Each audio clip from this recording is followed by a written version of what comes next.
Welcome everyone to this hybrid meeting of the Employment Committee. Please note the meeting is being broadcast and recorded. For clarity, voting is only permitted by the members who are present in the room. Any member joining the meeting remotely is able to participate in the debate but are not able to vote. Other than that, the usual rules apply. Are there any apologies? No, none received, Chair. I can see the members of the committee who are in attendance and their names will be recorded for the minutes. Please can the clerk confirm if any members are joining remotely and if those members could confirm their attendance when the clerk calls your name. I can see Councillor Watts. Here. And Councillor O'Regan. Here. Okay, agenda item 2, declarations of interest. The full text for the declarations of interest is set out on the agenda. If any member has a disclosable pecuniary interest or an effective interest to declare, please indicate in the meetings chat or in the meeting, and I will come to you in turn. I have an affected interest against agenda item number 9, the Armed Forces Covenant, because I am the Armed Forces champion for Bracknell Forest. There's none declared in the chat, no. I can remind you that you can make a declaration at any time, and should it occur to you at a later point that you have a disclosable pecuniary interest, you may need to leave the meeting when we get to the relevant item. Agenda item 3, minutes of the previous meeting. Please can we approve the minutes from the Employment Committee, which was on the 18th of December. And can I have someone to second that, please? Chair, Councillor Gilby, I'm happy to second. Are all members in favour of approving the minutes?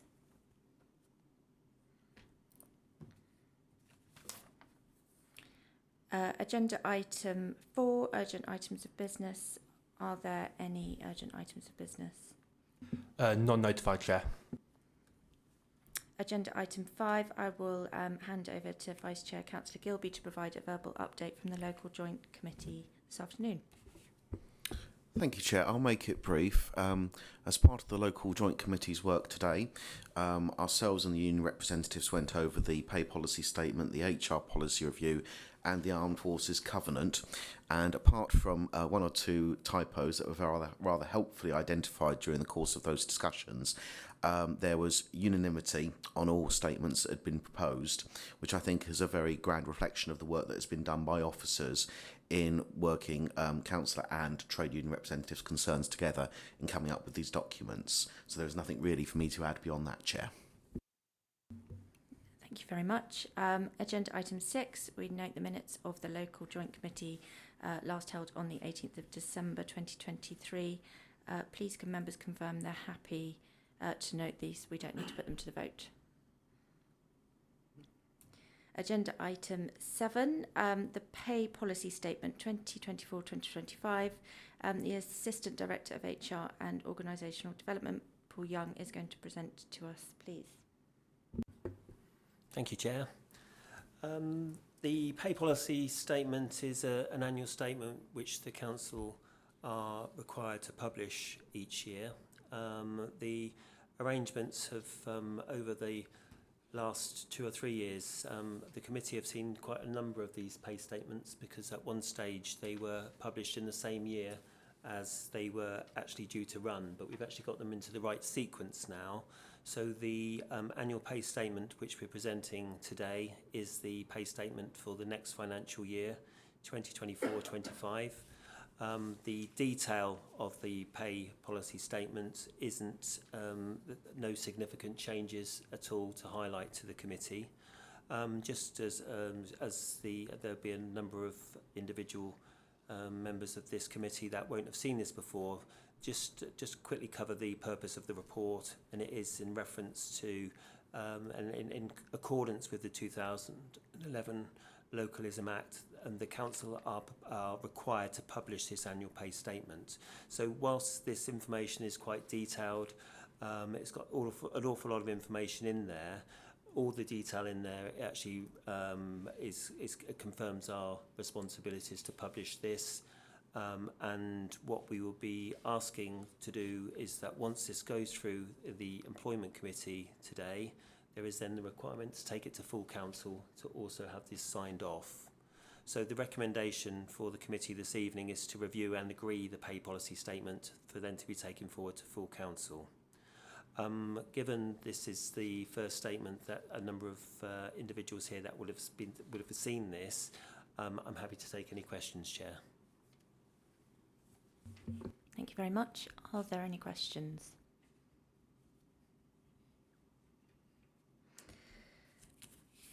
That's easy. I will now move the recommendation of the pay policy statement. Can I have a seconder for that, please? Chair, Councillor Gilby, happy to second. And do you wish to speak to that, Councillor Gilby? I'll reserve, thank you. Do any other members wish to speak to this? Okay. Well, I think we can put this to the vote. Can all those in favour of the recommendations please raise their hands? That's unanimous, Chair. That's great. Agenda item 8, the HR policy review. Again, we'll ask Paul Young, the Assistant Director of HR and Organisational Development, to present the HR policy review. Thank you, Chair. As the committee will know, we are under a programme of review and revisiting a number of the HR policies. We have 5 to present to the committee this evening. The majority of them have had some slight changes and slight amendments, nothing significant for the policy for disciplinary, loan working, performance improvement capability, and the time off for public duties procedures. Through the covering report, it gives a brief overview of some of those changes that we've actually identified. And as previously, these are often identified through working through these procedures through bits of casework and just updating it for some learning or where we feel that there's areas that are missed. We do look and work with our trade union colleagues and consult our trade union colleagues, as with other groups across the council, when we are updating these, and these have gone through that same process. And as Councillor Gilby indicates, we had quite good dialogue at the local joint meeting earlier on this afternoon. So the only one I wanted to particularly highlight to you is the policy, the final policy on the list here, the time off for dependents and the carers leave policy. And whilst there has been a slight update to the time off for dependents, the carers leave policy is new. So what we've done is actually introduce the requirements for the carers leave within that particular policy. So I think it's relatively straightforward within the documentation that has been presented to committee to review. So the proposal is for the committee to review and agree to these policies for implementation. So again, I'm happy to take any questions or queries, as is Alison Beswick, the head of HR, for any comments or queries you have on each and any of these policies. I won't go through them individually. Okay, thank you, Chair. Does any councillor have a question on this? Anybody online? No. So I will once again move the recommendations in the HR policy review, and again would like a seconder, please, for that. Councillor Gilby, I'm happy to second. And do you wish to speak to this? I'll just make a brief comment to offer my thanks to the entire team. We have Alison here, and on all our behalf, thank you for the work you've done, but not just yourself, the overall team too. So that's all I have to say on that matter. Do any other members wish to speak? Okay, so we can put this to the vote. All those in favour of the recommendations, please raise their hands. That's unanimous. Agenda item number 9, the Armed Forces Covenant. Again, Paul Young, Assistant Director of HR and Organisational Development, is going to present this item, please. Thank you, Chair. The Armed Forces Covenant is quite an exciting piece of work that a number of colleagues have been engaged with over the last few months, and councillors will actually see from the details here that we've formally been awarded the Bronze Award for this covenant, and we're being asked to effectively re-sign that. But what we want to do is actually look at pledging to go for the Recognition Silver Award, and there's an awful lot of documentation attached to this, an awful lot of acronyms in some of that documentation, so we can work through some of that if you've got any questions on them. But what this is clearly going to do is actually look at how we engage and work with armed forces, and also how we go and work with reservists. So what we want the committee to consider this evening is to, first of all, the recommendation to sign the Armed Forces Covenant Pledge, look at supporting the council for applying and committing to the Silver Scheme Award. We need to be doing that by the end of March 2024. And importantly, noting the Annex C, which is the new reservist policy, which we would need to have in place to be eligible to apply for the Silver Award. One bit, again, for the committee to consider is that for this Silver Award, we would need to consider 5 additional days leave for reservists. The pledge we want the committee to consider is that, well, looking at the leave arrangements, to extend leave arrangements for any reservists that we do have in the workforce in the council, but there isn't a requirement to have this as paid leave. But the proposal we're asking the committee to consider is to enable those reservists to have 5 days additional paid leave per year, and that's covered within the reservist policy at Annex C. There is work that we are already pledged to be working with the armed forces community, where we have recruitment activity across the council. We do share recruitment adverts on the armed forces website. And what we are also going to be looking at is how we can sort of further some of those links by looking to attract those people that are leaving the forces, to see if we can work with them. In previous years, we have done attended some recruitment fairs for armed forces that are leaving the armed forces community. That was prior to COVID, so we would also look at opportunities that we can engage with that again. I think the details are covered well within the covering report, and also within the supporting information on the report. I'm happy to take any questions, Chair, but the recommendations are as detailed at item 2 on the cover report. Thank you, Paul. In place of the chair, I will invite members to ask any questions. Councillor Thompson had his hand up first. Thank you. I noticed that there has been a problem with recording what existing staff backgrounds are, and that you lack information on how many existing staff are involved in this potential scheme, and if we're going to start paying, what the risk is in terms of a monetary value. I think you've said it was slight, but would you like to expand on that, and what is the opportunities for making sure any new staff do give you the information so that you can analyse our staff records correctly? Thank you. In the covering information, there is a requirement for the individual to confirm with the employer that they are a reservist, and then the employer will actually write to the Army to get confirmation of that. So that is in place already, and through the information we've got, we have previously had reservists within the organisation. I think the last count we had 1, but that individual has subsequently left. So the grand total of reservists that we've got at the moment is 0.